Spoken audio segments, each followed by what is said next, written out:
Again, everyone, this is Ken Weber, president of Weber Asset Management. Today is Tuesday, August 3rd, 2001. I'm here in the Weber Asset offices just outside of New York City. My business partner and chief investment strategist, Jack Bowers, is out in Nevada. And Jack also has a brand new home on the shores of Lake Tahoe that he's Jack, you're mostly in the home, right? The new house? Yeah, we just moved a week ago or so. It's something that Tesla stock made possible. So, right. So congratulations. I can't believe it happened. Congratulations. No, we'll get settled Jack, down sooner or later. To Jack on that. Anyway, let's get right to it. We don't want to blabber on too long about our personal stuff. People are waiting to hear what we are thinking about what's going on in the world. First thing I want to touch on, Jack, is COVID and the Delta variant. And let's talk about your thoughts about what's happening overall in how it affects the economy. Yeah, the stock market has really perhaps overreacted to this. I know that the Russell 2000 index since about 4.5 months ago has declined more than 19 percentage points relative to the S&P, which is more of a kind of pandemic-proof group of stocks. So really, investors are very concerned about economically cyclical stocks. I'm not sure. My belief is that with half the population vaccinated and acting and spending normally and doing the things they're allowed to do, I just don't see the economy taking the kind of hit that it took with the first COVID wave, and I don't imagine the lockdowns will be as severe either, because they don't necessarily, the people who are vaccinated just are not ending up in the hospital at all from the Delta strain. So this is a risk for the unvaccinated because the Delta strain spreads like the flu. It's a pandemic of the unvaccinated, as many of the health professionals are saying. Right. That's absolutely true. Yeah, transmissibility on Delta is almost as good as a regular flu bug. So, you can presume that everybody's going to get this if they're not vaccinated. So, so there is a concern with hospitals in terms of loading and everything. I don't think it's as severe. That's why England was able to end all their pandemic restrictions, because they're at 80%, and they've done the math. Their hospitals won't get overloaded with 20% of the population coming down with this between now and spring. So it's very serious medically for the unvaccinated, but I don't really see it registering that much economically. And I think whatever economic impact it has will be over by spring. So, I've been resistant to changing our strategy, even though we're a little tilted toward value stocks and small caps. I still believe that's the correct bet for perhaps the next 12 months. So you and I were talking earlier, and I was surprised to hear you say, not terribly surprised, that you think whatever is going to happen with COVID, Delta variant, the Gamma variant, if that's out there, God forbid, let's just, to recap what you just said, you think it'll all wash out somehow by the spring, one way or the other. The economy is already back to a higher level than it was before the pandemic, mainly because people are buying more stuff, houses, cars, furniture, whatever. Define what you mean by economy when you just said GDP. That. The GDP is now at a higher level than it was just before the pandemic. Yeah. So, granted, it didn't go anywhere between the end of the beginning of the pandemic and now. It should have grown, it would have grown normally. But at the same time, we can claim that we are recovered. It's just the economy is more goods oriented than services oriented right now, and may stay that way for a while. But I think spending patterns are at least getting into some sort of new normal, and I think the growth might slow, but I don't think we're going back, to anything close to what we experienced during the lockdowns. Even if some new measures become necessary, I think people are going to continue to spend, and I think a lot of services that weren't able to operate at all back then will be able to operate with half the population vaccinated, because that population will still be able to do things that they're allowed to do. So the travel industry could take another hit, but I don't think it'll be anywhere as deep as the first hit. And just in the last day or two, like for example, here in New York State and New York City, Mayor de Blasio said just in the upcoming days, they're going to require all restaurants to only allow vaccinated people in. Oh, wow. That's And I interesting. think that's a smart move, because I want An to go out. incentive to get vaccinated if nothing else is. Yeah. I mean, that's right. I want to go to restaurants that, Yeah. and restaurants on their own have started to impose that. And Oh, I want to really? go to those. Okay. Yeah. Huh. There's a running list of restaurants that are saying no Yeah. vax, no food. So, Yeah. so Yeah. So yeah, it's really, That's the where I wanna pressure go. is on the unvaccinated. I know there are side effects from the vaccine, and that's why a lot of people are resistant to getting it, especially the working class, which doesn't want to lose any work just to get vaccinated. So plus the employers paying to allow people to take time off and do this and have a recovery period, they're not going to do it. So, I mean, financial incentives are an option for employers at this point. I think it'd be encouraging to see if more of that happens. But at the same time, I think, freedoms are going to be more restricted for the unvaccinated as well, as you indicated with the restaurants, and it's already there for travel. So I think it's really just kind of getting the vaccination level as high as we can. And, since this transmits like the flu, whoever doesn't get vaccinated probably ends up with some amount of protection from natural immunity by spring. So you mean they've caught the disease? yeah, and that's not the way you want to do it, especially if you're above age 30. But it may be the way it happens, but it's not for lack of being able to get a vaccine at this point. It's just so right now we're talking sort of decision making. Right now we're sort of talking on the cusp of some major changes, and a year from now this will either look smart or stupid. Mhm.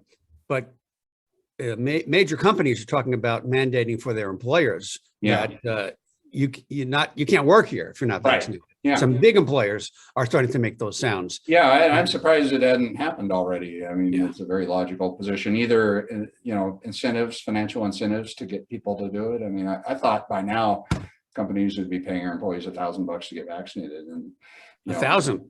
Yeah, I figured, that might be the going rate. What is the going rate? I was just in New York, what's it going to take to get everybody vaccinated? In New York City, it's $100, $100. Okay, yeah. But you're 10 times more generous than. I mean, it should have already gone up, because we've got this stalling out in the number of people getting vaccinated. The government should have told employers, hey, if you want to offer $1,000, we'll compensate you for half or something. Wow. None of that ever happened. I mean, people really haven't tried hard to get the vaccination numbers up. At least not as hard as it could. I mean, if this was like a much more deadly disease, it would have been different, but because it's, maybe 10 times worse than the flu, people feel like, well, we can let everybody make their own choice. But I mean, there are laws on the books that can allow the government to force people to get vaccines. It's just no one's using them at this point. So. Yeah. The unvaccinated are a danger to, for example, my grandchildren. They can't make that argument. Yeah. Or the children are a danger to the unvaccinated. It's not really either way at this point. So that's right. That's right. So it works both ways. Well, I could talk a lot about what's going on, but we'll move on to other things. Yeah. The Fed has been a lot of discussion about the Federal Reserve and their stance on interest rates and possible inflation. So I'd like to hear some of your thoughts on that.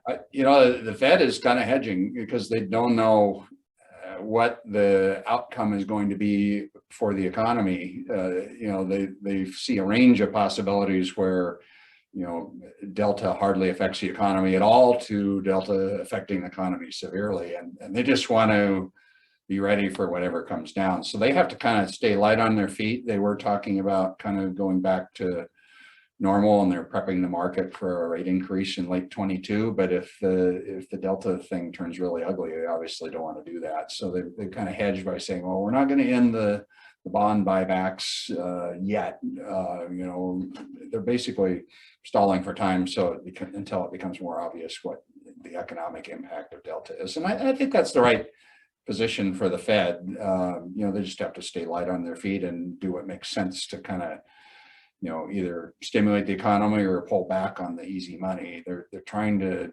inflation has ended up worse than they thought it would be at around 5%. And I think we are probably in a 5% inflation scenario for maybe 2 or 3 years.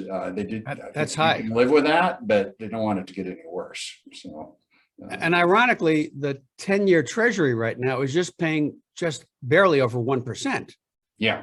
There's a 10-year break-even rate. When you look on the Fed, they report that with a chart, and it's been kind of going up and down between 2 and 3%. Right now, it's about 2.5. So even though we've got this kind of 5% inflation going for a few years, the market doesn't see anything worse than 2.5 over 10 years. And I think that's really, the Fed has to be concerned about the long-term inflation. They don't necessarily have to worry too much about what happens the next 2 or 3 years. Well, I'm surprised to hear you say 5%, but I know short term, that's definitely a possibility. And we're kind of there right now, right? Yeah, I think it's driven more by supply chain shortages than anything. There's a lot of that problem. Scrambling for chips, scrambling for appliances, all these things are going down. And the only way to like ration a limited supply of goods is just to like price up until, a certain percentage of people don't want to buy it. They'll just wait. And so that creates it makes things really hot for inflation in the short run, but in the long run, when everybody has all the chips they want, it reverts quickly. And I think the Fed knows that. So it really, you could argue this 5% inflation is here until the chip supply is alleviated. And once people are allowed to travel again, they stop buying as much stuff, and then the chip thing reverts pretty quickly. So now some people are talking about the chip shortage might last several more years. Yeah, it could. Yeah. And beyond that, there's lumber shortages. There's lots of supply chain issues. Yeah, the lumber's already started to reverse. The chip shortage will probably be the last thing to resolve because chips are in everything, and semiconductor capacity doesn't come easy. So how does that all manifest in terms of what we're investing for our clients in currently? Well, we've got a tilt toward economically cyclical stocks, both from a large cap value standpoint and from some mid cap and to some degree small cap exposure. And all that has been kind of slammed recently because of Delta, as I mentioned earlier on the Russell 2000. But I think it's mainly due to uncertainty about how the Delta strain plays out in the economy, and I'm kind of more optimistic about how the economy will survive Delta. England is just like one example of an economy that's highly vaccinated that ended all restrictions because they knew they could mathematically with the hospitals. I think that conclusion will be reached, in certain states in the US too, and in other countries. And I think as that becomes a known factor, people will be less pessimistic about the economy, and perhaps we'll see some recovery in the smaller stocks and the value issues. I think if I had to bet which segment is the best way to go forward, pandemic proof stocks versus value and small caps, I'd say the value in small caps have the edge because they've been knocked down. Maybe Delta gets bad enough that they take a bigger hit, but I think we're going to our plan right now is to kind of hold our positions. We recently rebalanced so that our mixed blended accounts, the stock bond mix is, on target. But right now we have, for the most part, a slight tilt toward value. And I think that's really probably the best way to be for the next year. Somewhat defensive. Let me just ask you, I always like to end on an up note, but I'm going to end on a down note. Okay, I'm ready. You have been more optimistic than I have been over the last couple of years. I'm still a little more nervous than you. What do you think could cause the market to go take a 15% tumble in the next 12 months, let's say? I think if the supply chain situation gets a lot more ugly, certainly, some really kind of serious shortages that are happening now, and we could see that get worse. All signs right now, at least the automakers are hinting that things are at least stable and maybe improving. So we may already be seeing the light at the end of the tunnel on the supply chain stuff, but there could be some big fire somewhere that impacts a large swath of something that's already short, and then people just can't get stuff for systems could be hacked. That's another thing that could happen. I think just based on what we've had to go through in the newsletter business with credit card security lately, the risk of that is going down because the merchants are really all on their clients to make sure their online websites and everything are locked tight. So I think the risk of major hacks is going down.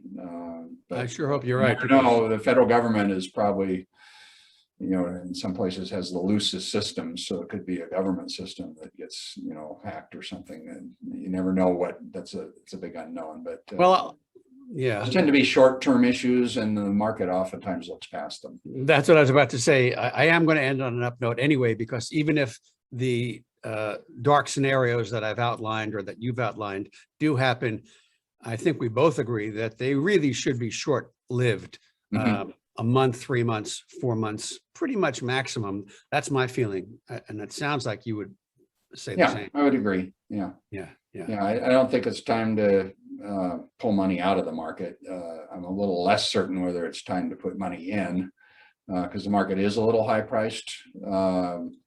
But in the newsletter and one of my recent columns, I looked, you know, what stocks might do over the next decade, and I still think, you know, it's in the range of 7%, give or take, which is below historical, which is might be closer to 10% if you had 3% inflation.